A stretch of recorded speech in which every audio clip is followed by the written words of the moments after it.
Honorable Deputy Chairman of Committees, please don't cut my time for the exchanges that took place just now. Madam, I have been someone who has been repeatedly saying that the military is still working on a counterinsurgency mode. They have not come out of that mindset where they have fought a war and in the process of fighting the war, they have transformed, unfortunately, and I'm saying this with the utmost responsibility, into an institution that is against the Tamil people, against Tamil interests. And a classic example of that phenomenon is with regards to how the military has been involved in building this illegal vihare in Taiyatti, Tissa Vihare, where when we heard that the army commander at that time had come and laid the foundation stone and that it was being built on private land, at the DCC meeting, within a few days of that foundation stone being laid, the matter was discussed with the GA present, with the Tellipale Divisional Secretary present, and it was confirmed with the local government authority, Velikamam North Pradeshiya Sabha Chairman and Secretary present, and it was confirmed that it was on private land and that this land did not belong to any vihare.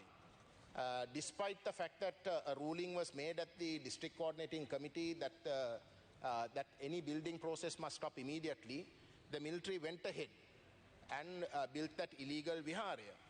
Now, this matter was brought up on the 13th of December 2024 at the DCC meeting when the Honorable Minister of Fisheries, Mr. Chandrasekhar, chaired the sessions. It was also brought up again on the 31st of January 2025 when His Excellency President Anurakumara Dissanayake chaired the DCC meeting.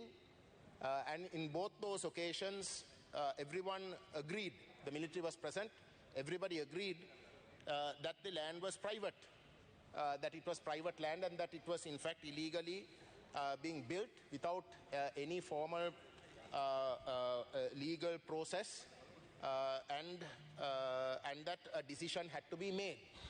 Now, on the 13th of December, when I first brought this up under this new parliament, Honorable Deputy Chairman of Committees, the All Ceylon Buddhist Congress has written a letter, and I will table that letter today. Its president or chairman, Chandra Nimal Vakishta, has signed it purportedly.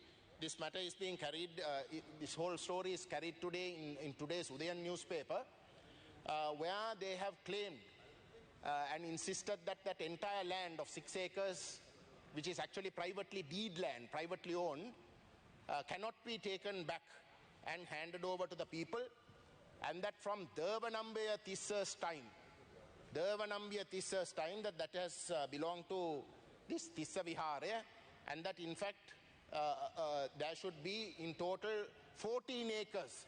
So an additional several acres has to be confiscated and given for the purposes of this vihare. Now, Honorable Deputy Chairman of Committees, this is exactly what I meant by the military being a racist institution, and it has not changed its mindset. Because even if we are to assume that there is some truth to these claims, there is a legal process by which you must go. You can't, just because you are the military, you can't decide that you can break any law. The days of the law of the jungle is over. You see, but still they are operating on that basis. So when I searched for who this present president of the Sri Lanka All Ceylon Buddhist Congress is, he was the former director of the NIB and a Deputy Inspector General of Police. So you can see the nexus. You can see the nexus in this illegality that is being orchestrated here. And that is why it is important for this government, if it is true to its pledges that it is not going to pursue racist policies and that it is going to uphold the rule of law, then that law must be fair. Whoever who breaches it, that law cannot be allowed to be breached in this way. And this government's litmus test on whether it is racist or not, like the previous governments, is going to depend on how it deals with this illegal vihare that has been built, whilst the Tissa Vihare land is, they are adjoining it, when they could have easily built it on that land which is rightfully owned by the vihare. That they choose to confiscate privately owned land for this illegal act is something that cannot be allowed.